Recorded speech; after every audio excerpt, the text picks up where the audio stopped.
Hello दोस्तों, नमस्ते, जय माता दी। मैं अपने चैनल सोनम मोदी लोकगीत, नेहा मोदी लोकगीत दोनों पे आप लोग का स्वागत करती हूँ। एक छोटा सा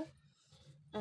बेटी विवाह गीत है, तो आप लोग सुनिएगा और फुल वॉच करिएगा। कमेंट बॉक्स में जरूर बताइएगा कि हमारा बेटी विवाह गीत आप सबको कैसा लगा। और अच्छा लगा हमारे चैनल को लाइक, सब्सक्राइब, शेयर और कमेंट जरूर करना।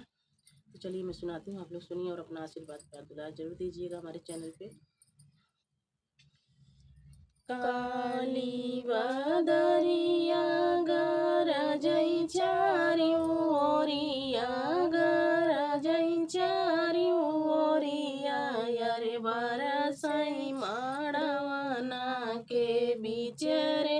ललनवा यारे बरसै मड़वना के बीच रे ललनवा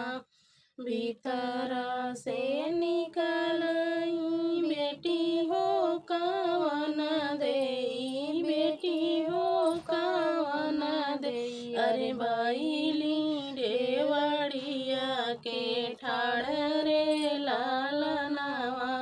अरे बैली रेवड़िया के ठाड़ रे लालनवा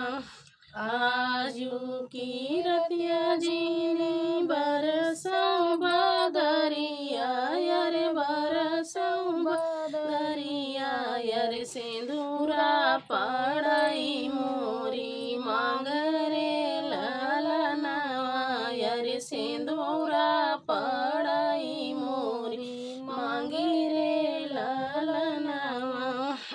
नहीं बेटी मांग हो नहीं बेटी फागुन नहीं बेटी फागुन अरे नहीं बेटी दिन बाई साखरे ललनवा अरे नहीं बेटी दिन बाई साखरे ललनवा अब नहीं बरसब ये मोरी बेटी अरे मोरी बेटी अरे घुमरी के लगबैया कसरे ललनवा अरे घुमरी के लगबैया कसरे ललनवा भीतर से निकले हैं भैया हो कवन रामा भैया हो कवन राम अरे नैना ललित होई जाई रे लालनवा